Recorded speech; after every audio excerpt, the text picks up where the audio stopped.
Hello and welcome to all the things about cricket by JM. Third day का second session भैया खत्म हो चुका है। बात करेंगे WTC फाइनल की, इंडिया वर्सेस ऑस्ट्रेलिया की। आखिर क्या कुछ रहा अभी तक इस मैच में। तो इस मैच के अगर हम लिहाज से देखेंगे तो कहानी क्या थी। 151 से इंडिया खेलने आगे उतरता है और सभी को एक्सपेक्टेशंस यही रहती है कि यहाँ से शायद उम्मीद रहती है कि कोना भरत, अजिंक्य रहाणे टीम को आगे ले जाएंगे। लेकिन फर्स्ट ओवर में जब टीम इंडिया उतरती है, कोना भरत का वो झटका लग जाता है। साथ ही सवाल खड़ा होता है, क्या KS भरत का इस मैच में खेलना बनता था या फिर नहीं बनता था। क्रिटिक्स की माने तो उनके अलग अलग राय हैं। किसी का कहना है कि एज कीपर आप खिला रहे थे, बैटिंग के तौर पर आपको बहुत ज़्यादा कॉन्फिडेंस नहीं देंगे KS भरत। लेकिन सवाल ये उठता है, जब आप इंडिया के लिए खेल रहे तो एटलीस्ट आपको इतनी बैटिंग आनी चाहिए कि आप इस तरह के करंट सिचुएशन में रन कर जाओ। लेकिन कोना भरत से वो नहीं होता है, टीम इंडिया को हर्ट करती है चीज़ें। लेकिन यहाँ से टीम इंडिया के लिए चीज़ें थोड़ी सी बेटर होती नजर आती हैं जब शार्दुल ठाकुर, कौमत दिहार, कौमत दिमन, लगातार मैं ये बात कहता हूँ। और हमने बात की थी जो फर्स्ट डे जब टॉस में शार्दुल को रखा गया था, अश्विन को नहीं खिलाना एक बड़ी गलती ज़रूर थी। लेकिन वो क्या उमेश की जगह खेल सकते थे, मैंने ये भी बात बताई थी आपको। क्योंकि शार्दुल का रिसेंट टाइम में हम परफॉर्मेंस देखिए, अगर बाहर में जब आप देखेंगे तो वहाँ पर बेहतरीन ही रहा है। With the ball with the bat दोनों ही चीज़ों से उन्होंने परफॉर्म करके दिया है। तो आप क्यों खिलाना पसंद नहीं करोगे उन्हें। चीज़ें कुल मिलाकर यही थी। उसके बाद इस मैच में भी आपको वो देखने को मिला, शार्दुल ठाकुर ने यहाँ भी 50 लगाई। लेकिन हिस्ट्री लिखी है अजिंक्य रहाणे ने। अजिंक्य रहाणे IPL में जिस तरह का कमबैक रहा हम सब ने देखा, और same goes with WTC final. यहाँ पर भी वो 89 रन की इनिंग्स, वो एक मैजिकल इनिंग्स टाइप निकल कर आई इंडिया के लिए, और शायद थोड़ा सा कॉन्फिडेंस बूस्ट करेगी टीम इंडिया के लिए ये इनिंग। और अगर यहाँ पर शतक लगाते अजिंक्य रहाणे तो हो सकता था कि टीम इंडिया ये मैच नहीं हारता। क्योंकि हमने देखा है अजिंक्य रहाणे के पूरे करियर में जब भी उन्होंने सेंचुरी लगाई है तो टीम इंडिया मैच कभी नहीं हारा है, या तो ड्रॉ हुआ है या तो जीता है। लेकिन चलिए, फिर 89 पे रहाणे आउट होते हैं, आउट। और उसके बाद शार्दुल एक छोर से रुके रहते हैं, अपने शॉट्स लगा रहे होते हैं।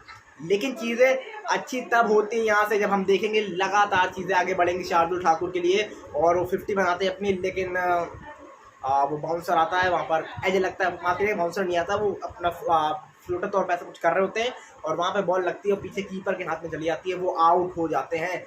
बट तब तक वो अपना काम कर चुके रहते हैं। क्योंकि और खासकर ओवल की अगर हम बात करेंगे तो ओवल में आपको सिर्फ ये इनिंग नहीं, आपको पहले भी उनकी इनिंग्स से याद आएंगी। ओवल में उन्होंने कर रखा है, इससे पहले आपको 167 रन की पारी याद आएगी, 157, 2 inning back to back Oval में 2021 में।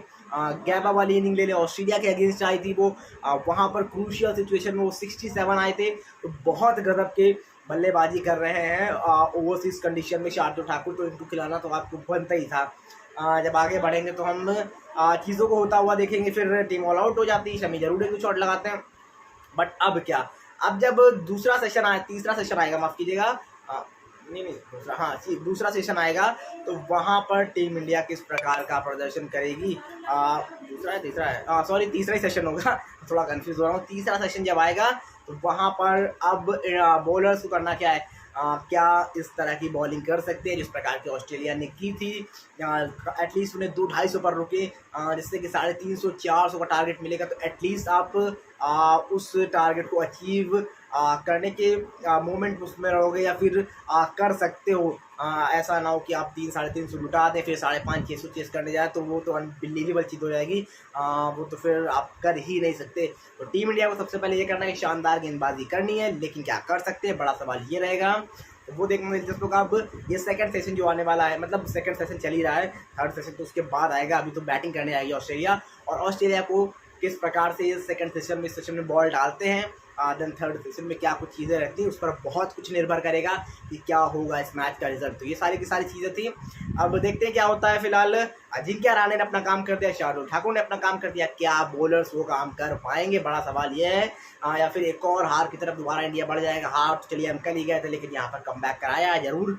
थोड़ी सी उम्मीद जगाइए कि मैच ये ड्रॉ हो सकता है, लेकिन अभी भी वो चीज़ें कठिन नज़र आ रही हैं। तो क्या इस मैच में कुछ जान बची हुई है, वो बॉलर्स पर बहुत कुछ निर्भर करेगा। आप देखते हैं क्या होता है। फिलहाल के लिए इतना ही है मेरे पास, बाकी देखते हैं क्या होगा।